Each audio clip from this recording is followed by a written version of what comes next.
J'aime bien commencer nos présentations pour rappeler un petit peu la raison d'être de Balio.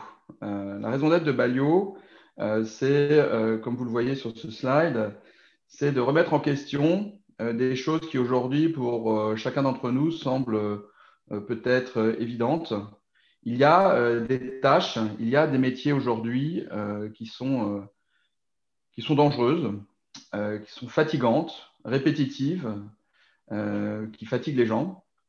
Et je pense que c'est notre devoir finalement de faire en sorte que les tâches fatigantes et répétitives ne soient plus présentes dans nos sites industriels, dans nos entrepôts.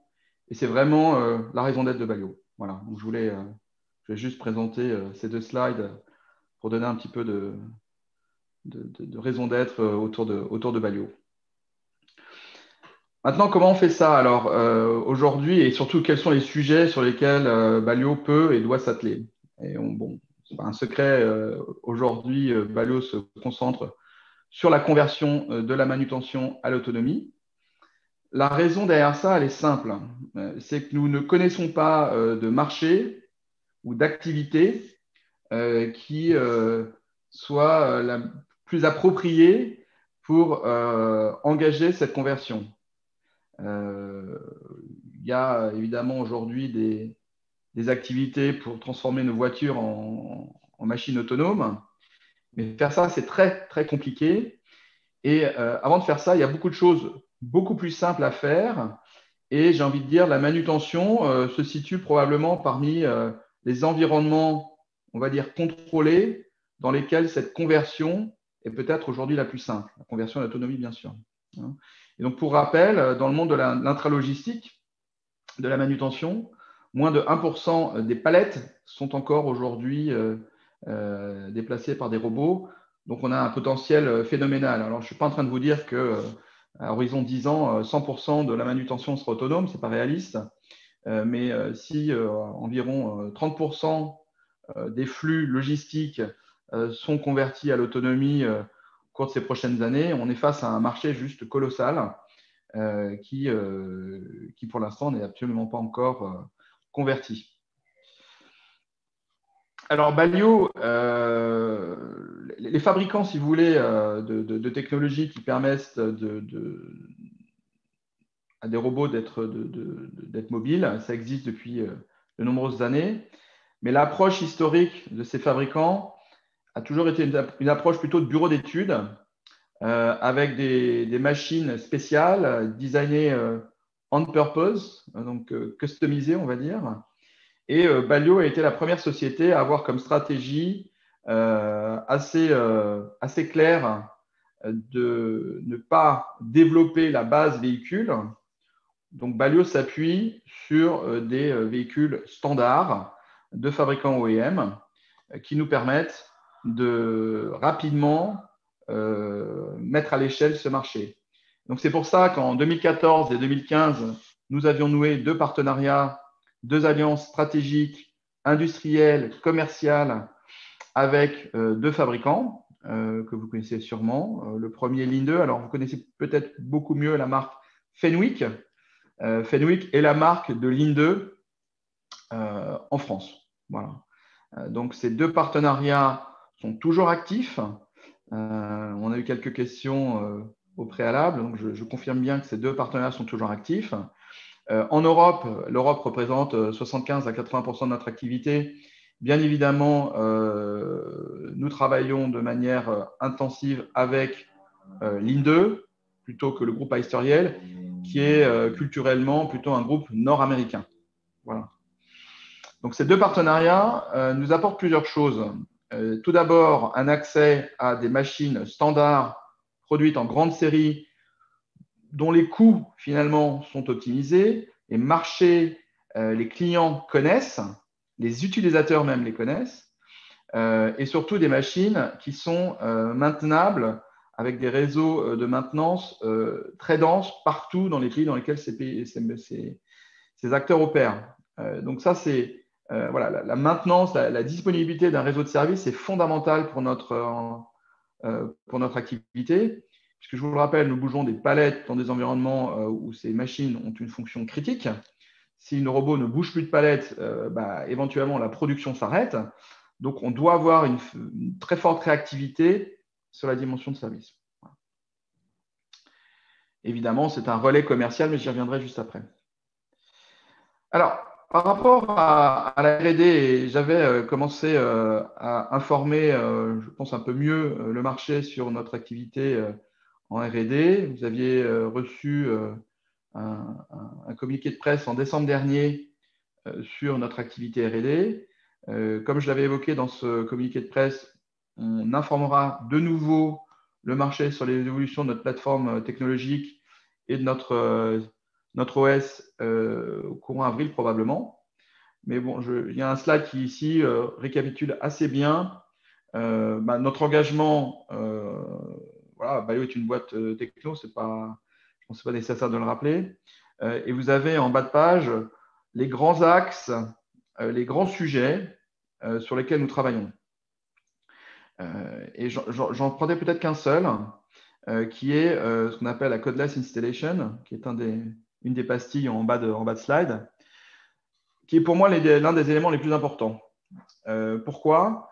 Parce que si nous arrivons à livrer des robots qui peuvent être installés sans ligne de code, sans avoir besoin d'ingénieurs ou de techniciens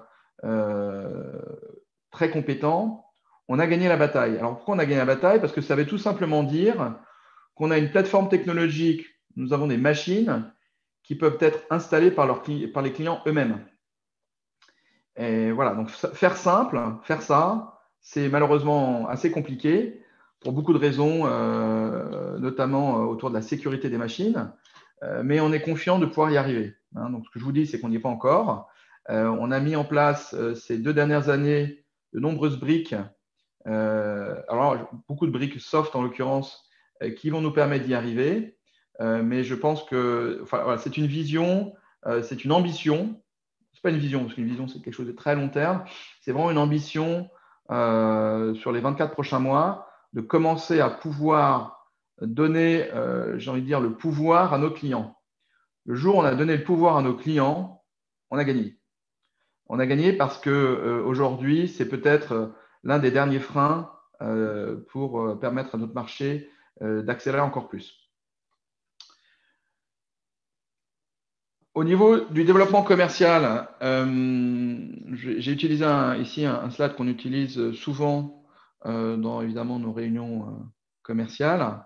Donc, un petit rappel, hein, nous avons aujourd'hui plus de 200 sociétés clients qui utilisent nos produits sur près de 300 sites dans 30 pays et sur 4 continents. Hein. Donc, pour rappel, Balio a son siège à Paris, une filiale à Boston, une filiale à Singapour, des équipes en Allemagne, des équipes en Chine. Et nous avons installé, et nos robots tournent dans plus de 30 pays. Hein, voilà. Donc, on est vraiment sur une activité globale dans laquelle, et c'est une particularité de Balio, on a une forte connotation, une forte orientation vers les 3PL, donc les acteurs de la logistique classique. Vous voyez certains noms ici avec lesquels nous travaillons déjà. Et ça, c'est assez original pour les sociétés qui développent des robots mobiles pour bouger des palettes. Je pense qu'on est peut-être les seuls à avoir une forte présence parmi ces acteurs-là. Alors pourquoi ? Alors c'est lié déjà à nos partenariats. Hein, nos 2 partenariats historiques nous ont emmenés vers ces clients-là. Et la deuxième raison, c'est qu'on utilise évidemment des chariots standards qui sont utilisés aussi dans ces écosystèmes. Et la troisième raison, elle est bien sûr technologique. Le fait d'avoir été exposé assez tôt dans l'histoire de la société à ces environnements-là nous a permis et poussé vers des contraintes clients technologiques auxquels nos confrères n'ont pas été exposés. Peut-être en donner une meilleure explication de lecture, les acteurs de la logistique sont des gens qui, de par leur activité, doivent optimiser. Quand un FMCG, un acteur va subcontracter sa logistique à un 3PL, c'est bien évidemment pour faire des économies. Et donc, pour faire des économies, les acteurs des 3PL densifie le stockage,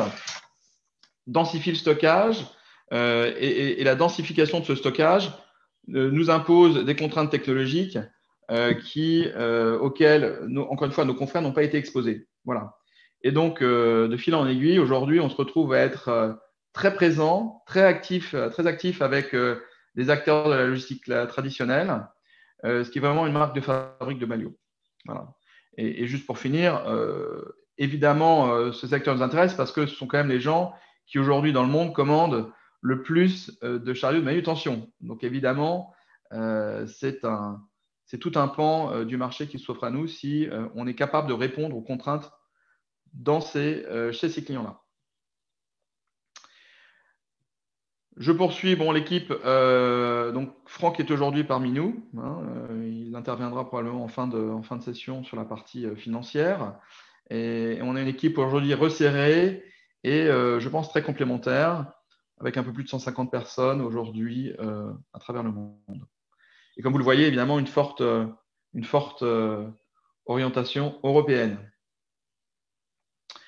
Quelques mots sur la technologie. Alors, c'est des slides que vous connaissez peut-être, en tout cas certains d'entre vous. Nous sommes bien sur l'ajout d'un kit. J'insiste, l'ajout d'un kit de robotique, d'autonomie, afin de créer un chariot autonome. Je dis ajout puisque nous ne modifions pas la machine de base.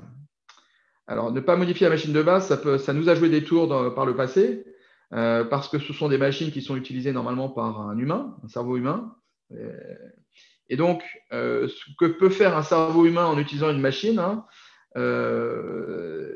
est très complexe à reproduire avec des éléments électroniques et bien sûr du soft. Je donne souvent l'exemple du parallélisme sur une voiture parce que c'est très parlant. Quand une voiture a un parallélisme déréglé, on s'en rend compte parfois après plusieurs semaines, voire plusieurs mois. Et ben, le parallélisme est déréglé sur un chariot standard. Notre soft, il doit le compenser. Voilà.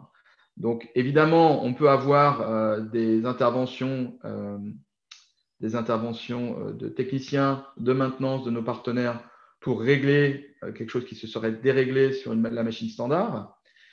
Mais le niveau de qualité nécessaire à un chariot standard pour être utilisé par un humain n'est pas le même au niveau des tolérances mécaniques, électriques, électroniques, que ce que historiquement les fabricants de véhicules autonomes ou des robots mobiles nécessitaient. Et c'est pour ça que nous sommes les seuls aujourd'hui sur le marché, et j'insiste là-dessus assez lourdement, nous sommes les seuls à ne pas modifier la machine de base parce que nous avons, au cours des dernières années, développé les briques technologiques et soft qui nous permettent de compenser l'hétérogénéité des chariots en sortie de production. Hétérogénéité et qualité suffisante pour le marché de la manutention manuelle, mais historiquement insuffisante pour le marché de l'autonomie. Voilà. Et donc ça, c'est un challenge technologique important qui a été réglé ces dernières années. Je ne citerai qu'un seul exemple. Nous avons aujourd'hui une stratégie de contrôle-commande auto-apprenante. C'est-à-dire que notre software s'adapte automatiquement à la machine de base sur laquelle le kit est monté. Voilà.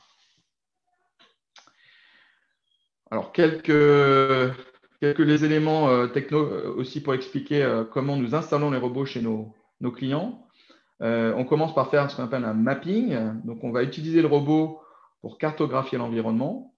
On va nettoyer cette cartographie et ensuite inscrire à l'intérieur de ce site des routes ou des circuits sur lesquels nous pourrions ensuite prendre ou déposer des palettes.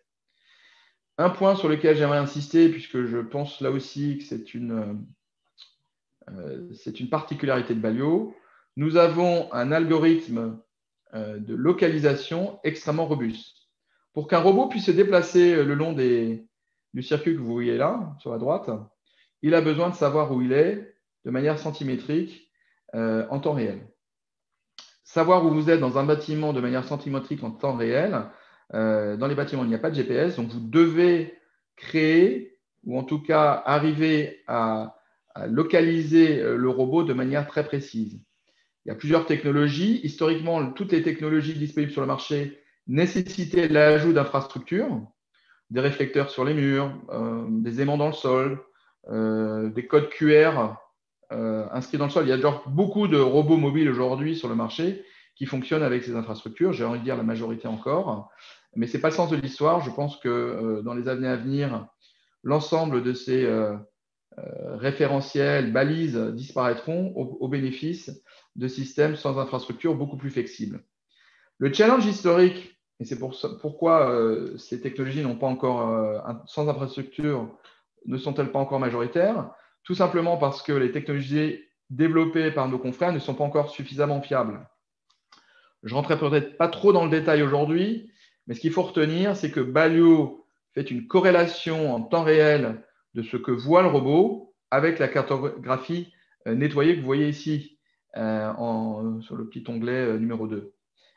Cette corrélation en temps réel se fait sur l'ensemble du nuage de points que le robot voit en temps réel. Et ça, c'est vraiment unique et unique à Balio, et ce qui nous permet d'avoir cette robustesse et nous permet d'utiliser exactement le même algorithme, la même brique technologique sur l'ensemble des 200 sites sur lesquels nous sommes présents aujourd'hui. Voilà. Donc, j'insiste un petit peu lourdement dessus parce que c'est vraiment un élément majeur de la technologie Balio.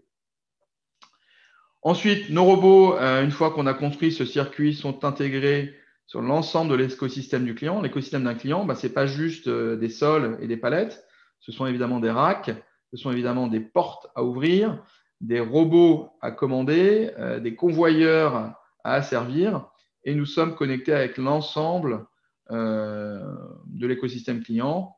Un élément fondamental de cet écosystème est bien sûr l'outil IT de gestion d'entrepôt, le WMS ou l'ERP, avec lequel, évidemment, notre superviseur, que vous voyez ici maintenant, qui s'appelle Robot Manager, est connecté. Voilà. Donc, ce Robot Manager est simple, il est voulu simple. Une des valeurs de Balio, c'est la simplicité. Je l'ai évoqué en début de session. Si vous faites des choses trop compliquées, vous ne pouvez pas, même dans les environnements industriels, espérer qu'il y ait une adoption de masse. Et donc, on travaille beaucoup à toujours être plus simple dans nos approches, même les approches techno les plus complexes. C'est d'ailleurs une force de notre fondateur, Thomas Duval, qui est toujours parmi nous. Dernier point peut-être sur les KPI. Vous savez, dans un environnement industriel, les clients souhaitent avoir une granularité d'information très élevée, tout simplement parce que ça leur permet d'améliorer, d'optimiser leur processus industriel et opérationnel. Donc, vous avez ici quelques exemples de plateformes de données techniques qui sont disponibles par robot, pour le système, par flux.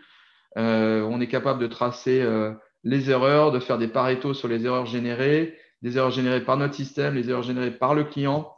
Bref, c'est vraiment un outil de décision qui permet aux opérationnels d'améliorer la performance du système dans le temps. Maintenant, je ferai un petit détour sur la stratégie commerciale, ou les stratégies commerciales, puisque nous disposons désormais, et ce depuis maintenant début 2020, puis 2021, de canaux de distribution complémentaires. Donc, nous sommes toujours actifs et nos deux partenaires historiques sont toujours des clients importants et majeurs pour nous. Nous l'avons dit en 2020, on leur a donné beaucoup plus d'autonomie. Et donner de l'autonomie à nos partenaires industriels, ça n'était possible que parce que nous avons progressivement simplifié nos outils. Alors, ils ne sont pas assez simples encore pour, comme je l'ai dit tout à l'heure, être donnés à nos clients, mais ils sont désormais suffisamment simples pour être donnés à nos partenaires industriels et commerciaux que sont Linde et Asterion. Ces partenaires historiques, notre monde est pour eux aussi une transformation importante, culturelle importante. Donc, on a identifié dès 2019 la nécessité d'élargir nos canaux de distribution parce que ce changement de culture prendra du temps, se fera de manière progressive. Et donc, nous avons pris la décision de travailler avec des intégrateurs systèmes indépendants de ces deux partenaires historiques. Alors, pourquoi ? La première raison, c'est que les intégrateurs intralogistiques sont extrêmement complémentaires des acteurs de la manutention historique. Ce sont des gens que vous appelez quand vous avez besoin d'installer des convoyeurs, des systèmes de WMS, des racks, des shuttles, bref, toutes les infrastructures logistiques que vous retrouvez en logistique traditionnelle ou dans les sites de production. Ça nous permet également d'avoir une couverture géographique et locale sur certains marchés. C'est très complémentaire avec les OEM et ça nous permet bien sûr de réduire notre risque commercial. Risque commercial qui s'est malheureusement matérialisé en 2019 et début 2020. Voilà. Donc, depuis début 2021, pardon, nous avons également négocié et souhaité vendre en direct, ce qui est quelque chose que Balio ne faisait plus depuis quasiment 7 ans, voire 8 ans, donc 2013, 2014. Donc ça, c'est quelque chose de très important pour Balio. On a constaté autre chose aussi, que les grands clients souhaitaient, sur ces technologies, avoir accès à la société qui développe ces technologies.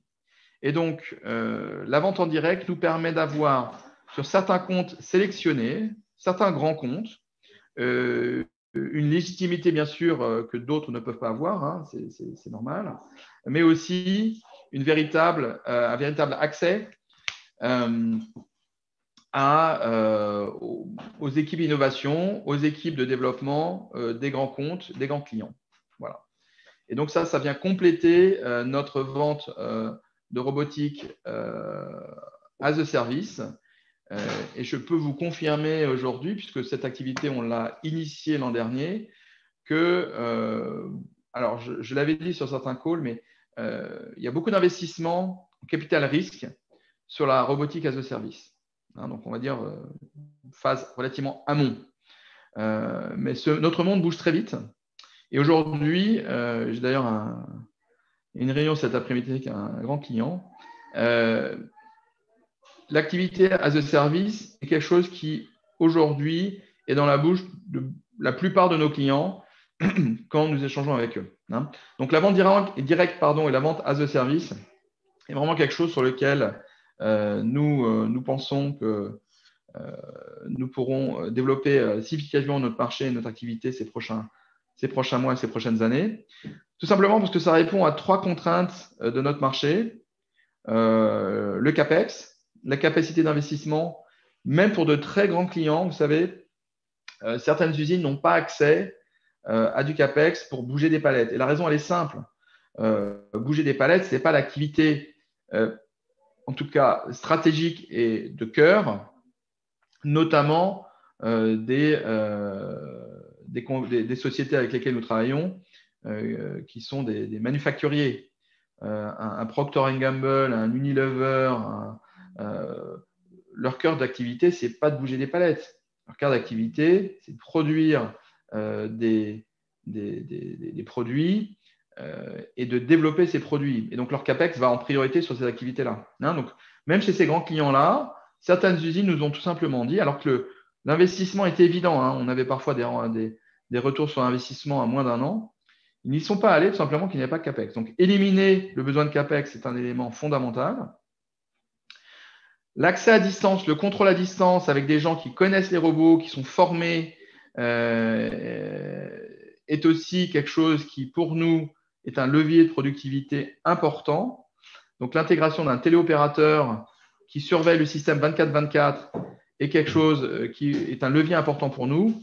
Et la raison à cela, elle est simple là aussi, c'est que comme l'activité de mouvement de palette n'est pas stratégique, vous allez avoir des équipes souvent qui vont être des équipes qui vont tourner, parfois des équipes qui viennent du monde du travail temporaire. Et donc, c'est un coût. À chaque fois que vous allez devoir reformer ces équipes opérationnelles à l'utilisation des robots, c'est un coût, c'est une contrainte. Et donc, la robotique as a service enlève évidemment cette contrainte. Et enfin, on parle bien d'une activité packagée pour le client, turnkey, dans lequel le client n'a pas à se soucier, encore une fois, de la transformation des équipes, de la formation des équipes. Et donc, ça simplifie l'expérience client. Voilà. Oh, pardon, c'est un petit peu vite. Slide bug.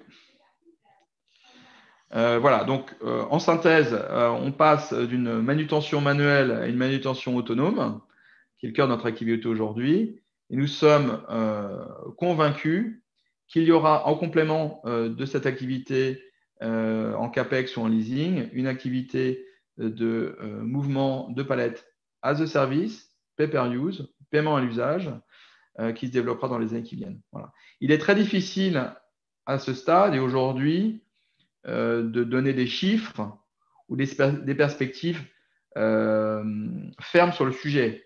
Vous comprenez bien que c'est un mouvement qu'on constate, ce sont des discussions qui existent, mais aujourd'hui, effectivement, c'est quelque chose sur lequel il est difficile d'affirmer avec certitude voilà, quelle sera à terme la répartition exacte, si vous voulez, de notre activité au travers de ces trois activités-là. Enfin, sur les produits et les applications, et ensuite nous passerons à la partie financière. Nous avons ici représenté les typologies traditionnelles de flux que nos robots sont capables d'exécuter. Et donc, vous le voyez, c'est une diversité importante. Je ne vous cache pas qu'avec la sortie de nouveaux produits à très grande hauteur, à grande hauteur, c'est les deux derniers pastilles sur le bas du slide, High Storage, Very High Storage, nous avons ici quelque chose d'unique sur le marché.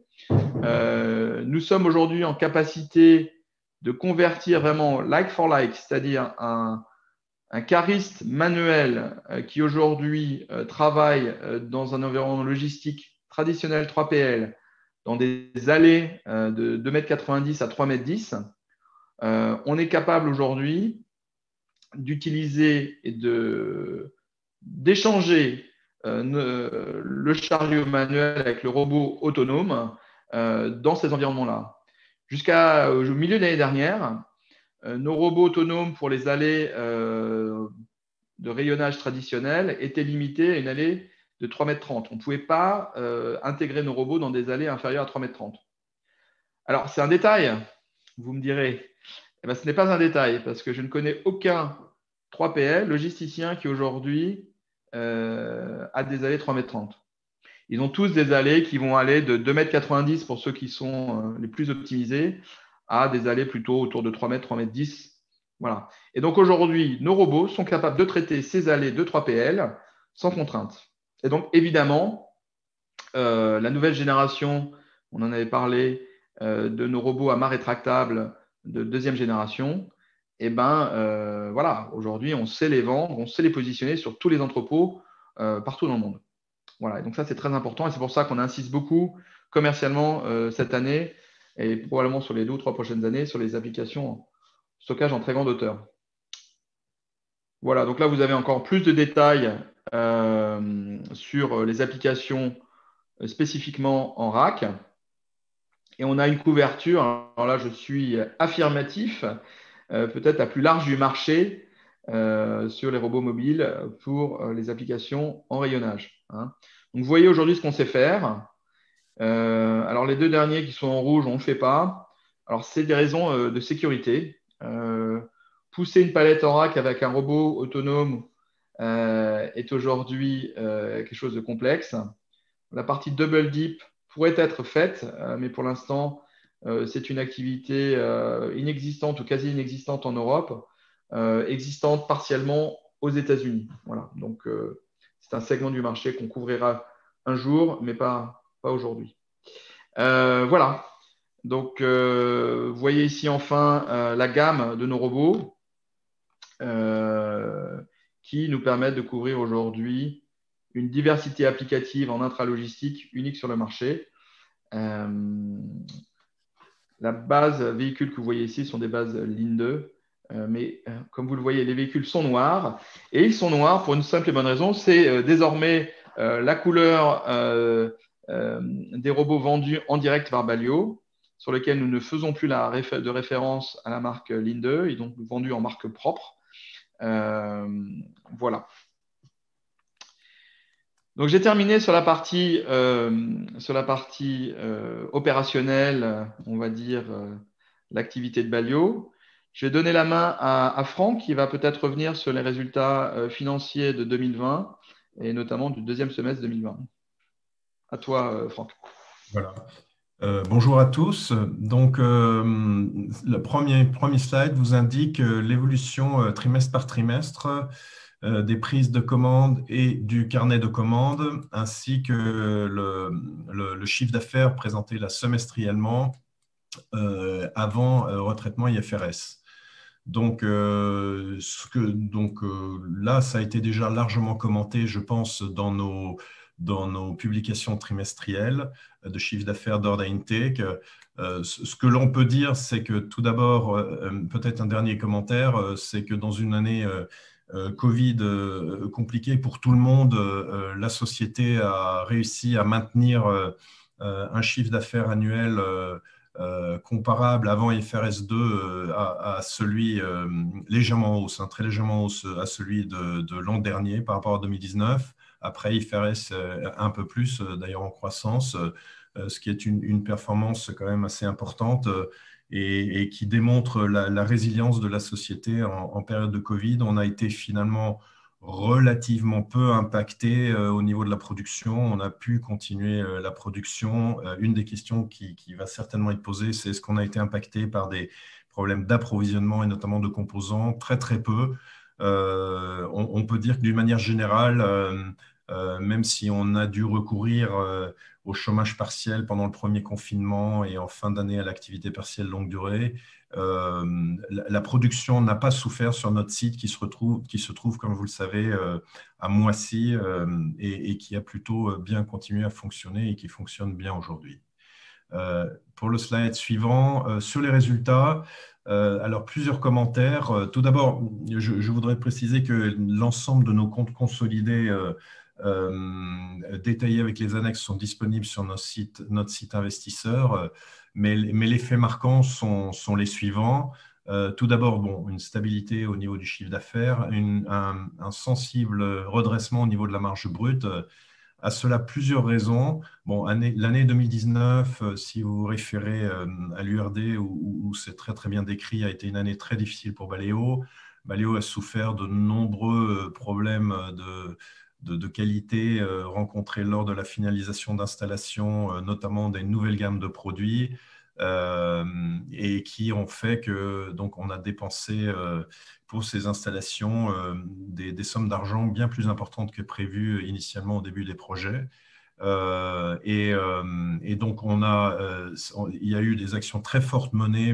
Pascal en a parlé, je ne vais pas revenir sur l'amélioration de la qualité qui est suivie de très très près maintenant. Ça, c'est un premier élément important qui a joué en faveur pour le redressement de la marge en 2020. Et puis, un deuxième élément important, c'est que comme il était prévu dès la signature des nouveaux accords avec l'INDE, notamment fin 2019, de passer sur un nouveau modèle. Alors, le modèle initial, encore valable complètement en 2019, était le modèle de gestion de projet, c'est-à-dire la société Baleo achète le base-track, fabrique donc le kit qu'elle installe sur ce base-track standard acheté, livre le robot et faisait aussi l'installation chez le client final. Donc mode projet, donc reconnaissance du revenu à l'avancement, mais évidemment une marge qui incluait notamment un composant important qui était l'achat du Bestra qu'on ne fabriquait pas nous-mêmes. Ce modèle était appelé à changer complètement dès 2020. Tout ça, on l'a publié, c'est-à-dire on est sur un modèle où on vend en principe maintenant plus que des kits robotiques à nos partenaires stratégiques, notamment l'INDE, et on n'achète plus le base-track, ce qui mathématiquement, évidemment, augmente la marge parce que la marge industrielle que nous dégageons sur la fabrication simplement du kit robotique est bien supérieure à la marge que nous dégageons sur un projet entier. Donc, le basculement du modèle, c'est on fabrique maintenant essentiellement des kits robotiques et on livre des prestations de services en temps et matériel, c'est-à-dire temps passé et éventuellement utilisation de composants. Ce modèle devait fonctionner contractuellement à partir du 1er janvier 2020, mais il a très peu fonctionné en 2020 parce qu'on a finalisé pas mal de projets. Donc la marge 2020 On a vraiment basculé qu'en deuxième semestre complètement sur la fabrication de kits robotiques. Donc la marge 2020 est une marge de transition. Vous avez à la fois les effets cumulés d'un passage vers ce nouveau modèle de fabrication de kits essentiellement qui nous amènera vers une marge qui sera encore supérieure clairement aux 21% indiqués là.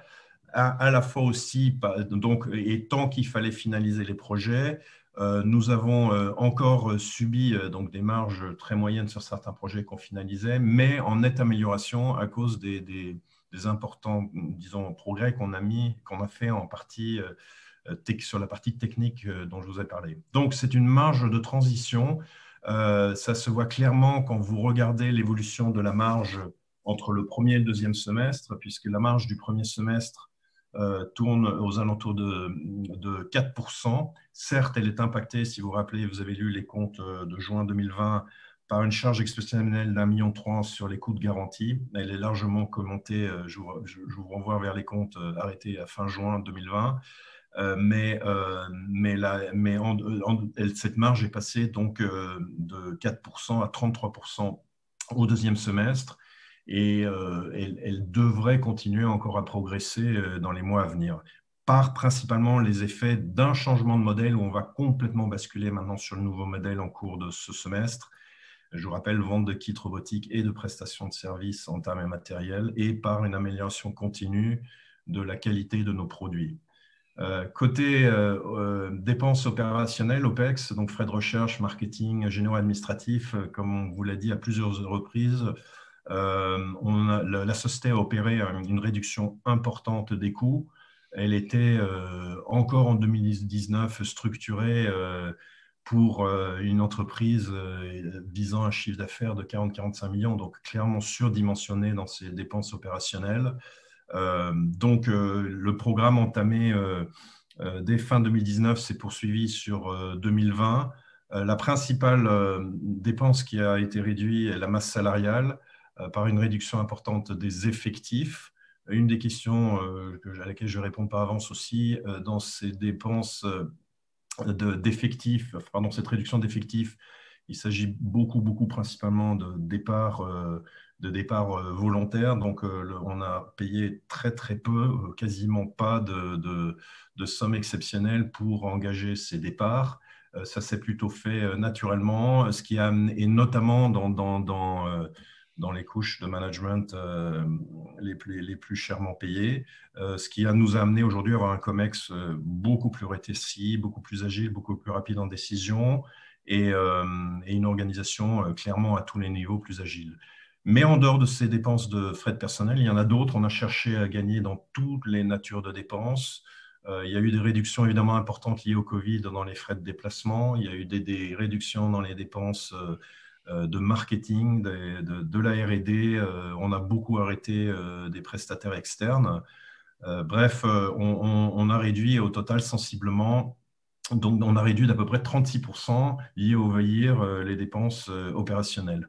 Aujourd'hui, attends, je vais juste terminer un dernier truc. Aujourd'hui, on est quasiment arrivé au niveau qu'on souhaitait atteindre et donc ça vous donne un résultat opérationnel en forte baisse en termes de pertes, près de 10 millions de moins que l'année d'avant, mais surtout, vous voyez l'évolution, moins 6,5 millions en S1 et moins 1,1 million en S2. Donc, on n'est pas à l'équilibre, mais on s'en rapproche clairement. Au niveau du bilan, je vais accélérer. Au niveau du bilan, un fait important, enfin deux faits importants. Comme vous savez, la société, elle avait communiqué dessus, a bénéficié d'un PGE avec 3 banques et la BPI à hauteur de 9,5 millions. Pour information, nous sommes en train de négocier un report sur la durée maximale autorisée de 5 ans du remboursement avec voilà, de ce PGE que nous sommes très confiants d'obtenir. Et à côté de ce PGE, nous avons été extrêmement vigilants à la gestion du besoin en fonds de roulement, qui est un besoin en fonds de roulement négatif, puisque nous bénéficions de conditions de paiement très favorables de la part de nos partenaires stratégiques. Et on a donc vraiment accentué, particulièrement S2, encore l'effort sur la récupération des créances clients qui a été échu, gros effort qui a été fait. Par ailleurs, juste pour vous indiquer aussi que tous les délais de paiement dont nous avons pu bénéficier dans le cadre des actions du Covid, c'est-à-dire sociales et fiscales, et que nous avions demandé, ont été intégralement remboursés à fin novembre 2020. Donc la trésorerie de 8,8 millions n'inclut aucun élément exceptionnel en fin d'année. Et nous laisse, elle est suffisamment confortable pour, dans le cadre de nos prévisions sur les 12 mois à venir, sur l'exercice 2021, nous laisser penser que nous n'avons pas à ce stade besoin sur l'ensemble de l'année 2021 de ressources financières complémentaires pour exécuter notre plan. Merci Franck. Voilà. Merci beaucoup. Il y a beaucoup de questions, donc je vous propose de passer aux questions. Alors le format ne permet pas une interactivité totale, donc je vais essayer de faire de mon mieux pour répondre à un maximum de questions. Alors je commencerai par la question sur la lèvre de pas mal de gens, qui est alors déjà beaucoup de mots de remerciement sur le travail qui a été fait, donc je renvoie à ce remerciement. Une question récurrente autour d'Amazon. Alors, Amazon, j'étais déjà revenu dessus, mais bon, beaucoup dans les calls analystes, effectivement. Amazon est un client parmi d'autres. Alors, effectivement, un client qui fait rêver, un client qui a un nom, etc. Maintenant, en termes de potentiel et en termes de taille de flotte, Amazon est un client qui a une flotte qui se rapproche d'un très grand logisticien. Voilà. Donc, aujourd'hui, Amazon reste actif avec Balio. Maintenant, je crois qu'il y a quelqu'un qui a posé une question. Est-ce qu'on a des équipes dédiées? Est-ce qu'on continue à investir pour convertir Amazon et accélérer? La réponse est non. La réponse est non. Je suis très clair là-dessus. De la même manière, Franck en a parlé, nous avons réduit massivement nos dépenses, nos OPEX. Nous dépensions en 2019 6 millions en sales et marketing pour convertir deux autres éléphants que sont Linde et Asteriel. Mais la réalité, c'est que une société de notre taille peut avoir un effet limité sur la conversion ou la transformation nécessaire de ces grands groupes. Donc aujourd'hui, je pense changer notre approche sur ces sujets-là. On souhaite donner et investir de l'argent pour donner en main à ses clients, à ses canaux de distribution, les outils nécessaires pour qu'ils poussent eux-mêmes. Mais une société de 150 personnes ne peut pas pousser une société de 20 000, 100 000 ou plusieurs millions de personnes. Je pense que c'était peut-être par le passé une erreur de lecture de ce qu'une société comme nous peut faire. Par contre, en mettant en place les outils, les process digitaux, on en parlait un petit peu dans notre CP aujourd'hui aussi, qui permettent un parcours, une expérience client simplifiée au maximum et donc d'accompagner cette croissance, ça a du sens. Voilà. Donc Amazon reste un client, on continue à travailler avec eux, mais c'est un client parmi d'autres. Voilà. J'ai d'autres questions qui se sont alignées. Alors, je suis un petit peu aidé par NewCap. Oui, alors sur la relation contractuelle avec nos deux partenaires, vous l'avez vu, Linde s'est engagé sur près de 14 millions pour 2021, ce qui est en croissance par rapport à 2020, pour rappel. C'est désormais un engagement de commande en euros, pas en nombre de kits, puisque vous avez un différentiel important entre un petit kit pour un petit robot et un gros kit pour un gros robot. Donc, on a souhaité, pour des raisons de lecture budgétaire aussi, avoir un engagement plutôt en euros qu'en kit. Et donc, c'est pour ça que notre communication va plutôt s'orienter là-dessus désormais. Par rapport à Asteriel, alors une question qui t'est posée, est-ce qu'on ne travaille plus avec Asteriel? Si, on continue à travailler avec Asteriel. Notre relation avec Asteriel, est désormais beaucoup plus commerciale. Voilà, donc Balio n'investit plus, j'ai presque envie de dire de manière aveugle. Voilà, je préfère investir du temps sur des projets concrets plutôt que d'investir du temps pour former des gens qui peut-être un jour apporteront un projet concret. Vous voyez ce que je veux dire? Donc, voilà, je pense que c'est pragmatique. On travaille avec Asteriel et ils nous passent des commandes, il y a pas de sujet. Asteriel est en cours de transformation sur ces sujets. Ils ont recruté beaucoup de gens. Donc, je suis confiant, ça va se faire. Ils auraient peut-être dû le faire plus tôt. Bon, voilà, ok, c'est la vie. Mais on continue à travailler avec ces deux partenaires. Donc, Asteriel principalement en Amérique du Nord et Linde en Europe. Alors, j'ai une question sur le point mort. On l'a mentionné dans le CP publié hier. Donc, le point mort est autour de 25 millions. Voilà. Donc, on m'a posé la question hier en call analyse, est-ce que c'est 24, est-ce que c'est 26? C'est autour de 25. Voilà. Une entreprise, c'est évidemment dynamique. Mais voilà, on est clair sur ce point mort. Ce qui n'est pas une guidance, hein, on insiste là-dessus. Je pense que j'espère que vous avez de la mansuétude envers nous pour aujourd'hui avec les incertitudes, on repart en confinement, etc. Cette année, on n'a pas souhaité mettre une guidance ferme en ce début d'année. Voilà, mais le point mort de Balio, on confirme, est bien à 25 ou autour de 25 millions. Alors j'ai une autre question. Est-ce qu'on travaille avec d'autres grands de l'e-commerce tels qu'Alibaba, Cdiscount, etc. Vous savez, un grand e-commerce pour nous, c'est un logisticien. On peut, de fait, les géants de e-commerce sont avant tout des plateformes logistiques. Donc, à ce titre, on les traite et on les regarde avec le même intérêt et la même curiosité que des grands comme XPO, Kuehne+Nagel, FM Logistique, etc. Donc, d'ailleurs, je pense que c'est peut-être pas très connu, mais beaucoup des sites logistiques d'Amazon et d'autres sont subcontractés auprès des 3PL. Donc, pourquoi s'énerver avec le client si de fait, ce sont d'autres qui font le boulot?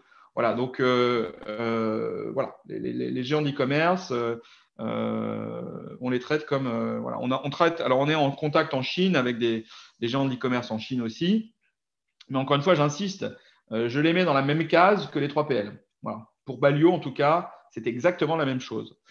Alors, j'ai une question très intéressante. Est-ce que ça aurait du sens que nos partenaires industriels ne développent pas des bases pour machines autonomes dès le départ plutôt que finalement s'énerver à prendre des machines standards? Alors, c'est une bonne question et je pense que oui, long terme, oui, c'est ce qui se fera. Mais ça se fera le jour où Balio ne vendra plus quelques centaines de robots par an, mais plutôt des milliers, voire des dizaines de milliers. On est sur un opportunity cost là, hein. Est-ce que ça a du sens pour eux aujourd'hui d'investir les millions et les dizaines de millions d'euros pour développer des plateformes dédiées? C'est débattable à ce stade. Je pense que ça se fera, mais pas à court terme. En tout cas, je ne vois pas ça venir dans les 2 ou 3 prochaines années. En tout cas, de la part des grands OEM que sont Lineo et Asteriel. Mais bon, il faudra leur poser la question directement. Qu'est-ce qu'il y a d'autre comme question? Attendez, parce que j'ai plusieurs sources. Oh là, Alors, oui, j'ai une question. Pourquoi Facebook? Non, mais attendez, le slide, j'espère que le slide était plus clair, je vais peut-être revenir dessus, mais Facebook, ou en tout cas, fait partie d'autres types de clients avec lesquels nous travaillons. Et non, Facebook n'est pas un grand de la logistique, mais on trouvait le nom rigolo parce qu'on se disait c'est quand même marrant que les gens comme Facebook commandent des robots autonomes. Non, c'est pas du tout un. Je reprends le slide. Voilà. Il y a beaucoup d'autres. Non, notre focus, il est clair, c'est sur la logistique, les FMCG et l'automobile. Voilà. Ça, c'est le cœur des choses que nous faisons aujourd'hui. Vous voyez ici des noms des gens avec lesquels nous travaillons déjà. Mais effectivement, Facebook ou Schlumberger sont des exemples de gens qui ont bien sûr besoin de nos robots. Ce n'est pas au cœur de notre focus cadeau de distribution ou travail en direct, par exemple. La marge brute au deuxième semestre a bien été de 33%. Et comme l'a répété Franck, nous sommes très positifs pour que l'amélioration de cette marge se poursuive en 2021. Voilà. Alors, d'autres marchés de la logistique. Est-ce qu'on souhaite, j'ai une question qui est de savoir si nous souhaitons nous diversifier sur d'autres marchés que la logistique. Alors, la réponse n'est pas facile. Tous les acteurs manufacturiers ou 3PL ont une activité logistique. Voilà. Donc après, est-ce que Palio souhaite partir sur les voitures autonomes, sur l'extérieur, des choses comme ça? À court terme, non. À court terme, non. Et pourquoi? Tout simplement parce que c'est beaucoup, beaucoup plus compliqué. Et qu'aujourd'hui, je ne vois pas ou je n'ai pas vu un cadrage réglementaire qui me permet d'envisager une croissance facile dans ces écosystèmes-là. Dit autrement, sécuriser un chariot, un robot autonome en extérieur, je vous donne un exemple tout bête. Il neige, il pleut. Comment pouvez-vous garantir la distance de freinage d'une telle machine? Là, vous ne pouvez pas. Vous ne pouvez tout simplement pas. Vous pouvez réduire la vitesse et donc espérer que la machine ne parte pas à volo, etc. Mais vous ne pouvez pas. Et c'est tout simplement pour ça que quand certains de nos clients nous demandent si nos chariots peuvent passer d'un bâtiment à l'autre, oui, techniquement, il n'y a aucun problème. Mais je leur dis, comment pouvez-vous me garantir que votre sol ne sera pas gelé ni mouillé? Voilà. Et donc ça, ce sont des exemples bêtes peut-être, mais qui nous cantonnent, entre guillemets, à l'intérieur des bâtiments. Et il y a tellement à faire, mais tellement à faire, qu'aujourd'hui, je pense que ce serait une distraction de moyens et d'efforts et de managérial que d'aller sur ce type d'application, alors que on n'en est vraiment qu'au début, entre guillemets, de la conversion de l'intralogistique à l'autonomie. Alors, j'ai beaucoup de questions sur de la guidance, sur les chiffres d'affaires 2021, etc.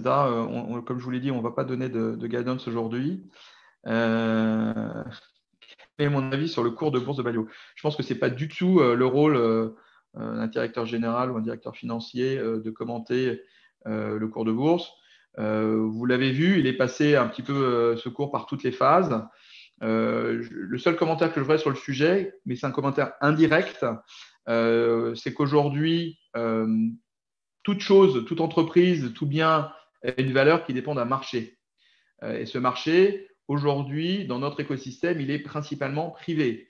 Balio est parmi les seules sociétés de robotique mobile à être cotée, ce qui nous permet d'avoir ce type d'échange et nous donne une visibilité, une légitimité, une transparence que certainement toutes les autres sociétés n'ont pas. Voilà, donc aujourd'hui, le seul moyen pour vous tous de valider si le cours de bourse est à un bon niveau ou pas, et pour moi aussi d'ailleurs, c'est tout simplement de comparer le cours de bourse avec les transactions privées, les financements privés qui sont faits aujourd'hui sur les sociétés de robotique mobile. Voilà. Est-ce qu'il y aurait d'autres questions? Je n'en vois pas d'autres. Il y a beaucoup de questions qui tournent autour des mêmes sujets. Donc aujourd'hui, je pense qu'on pourrait peut-être clôturer. Non, dernière question, on ne va pas aller dans les ports, les aéroports. On parle d'applications, encore une fois, extérieures. On prend nos décisions, vous savez, chez Balio, d'investissement sur une technologie ou sur un produit en termes d'opportunité. C'est d'ailleurs une réponse que j'avais donnée à un fabricant de matériel aéroportuaire. Je lui ai dit, écoute, vous savez, si je développe, j'installe mon kit et on développe une relation pour rendre autonome certaines de vos machines, je dois avoir la certitude ou l'ambition, sans avoir la certitude, parce que la certitude, on ne l'a jamais, en tout cas, la visibilité de pouvoir, sur 5 à 10 ans, vendre plusieurs milliers de machines du même type. Oui, mais si cette machine est elle-même vendue à 500 ou 2 ou 3 000 unités par an, eh bien, je sais que je n'aurai pas ce potentiel et donc ma décision d'investissement ne se fera pas sur ce type d'activité. Voilà qu'on aborde le sujet très simplement. Donc, je ne vous dis pas que Balio n'aura pas d'autres modèles de robots à l'avenir. Si Balio devait investir, je peux vous le dire aujourd'hui, c'est facile. C'est ce qu'on appelle les chariots frontaux. Les chariots frontaux, ils sont soit thermiques, soit électriques. C'est vraiment une gamme de produits importante dans la manutention de palettes. que nous n'avons pas encore aujourd'hui, parce que ce sont des machines qui sont destinées à être en intérieur et en extérieur, qui ont des pneus mous. Ouais, bref, il y a des contraintes techniques par rapport à ça qu'il faut savoir et pouvoir régler. Mais c'est peut-être le prochain robot qu'on pourrait être amené à faire serait de ce type de cette typologie-là. Voilà. Mais aujourd'hui, très sincèrement, on concentre nos efforts, comme je l'ai dit tout à l'heure, pour simplifier nos outils et donner le pouvoir à nos clients internes. Hein. Et une fois qu'on aura fait ce travail-là, alors là, évidemment, on aura un potentiel de croissance décuplé parce que, comme pour nous tous, on utilise un smartphone aujourd'hui parce que c'est simple à utiliser. S'il fallait être ingénieur pour utiliser un smartphone, évidemment, personne n'en aurait. Voilà, donc c'est la priorité de Balio, elle est là. Le parcours digital, la simplification de la commercialisation et de l'installation des robots existants. Voilà, donc écoutez, je vous propose de conclure pour aujourd'hui. Merci à tous d'avoir répondu présent, vous étiez très nombreux. Donc je pense qu'avec Lucas, on réitérera probablement l'exercice dans les trimestres à venir. Bon week-end à Merci. tous. Merci. Merci.